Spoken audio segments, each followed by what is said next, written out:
going on, guys? Tools on the block. It is delivery day for the C10 pickup truck.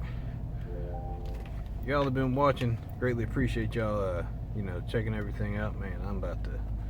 Ooh. The block got this this fully loaded Silverado with heated seats and everything. I'm in here. My butt was on fire. I said, "What is going on?"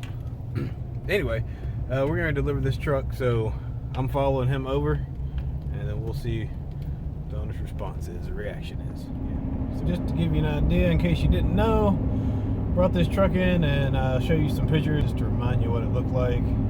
The owner was just wanting to basically have the truck to drive around and enjoy.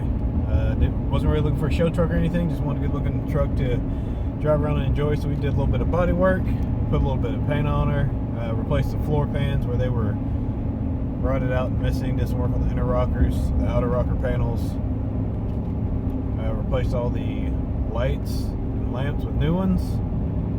Also took care of putting some shocks on, new hoses, new radiator, just all the basic essentials to make sure this truck was going to be reliable so he could enjoy it for years to come.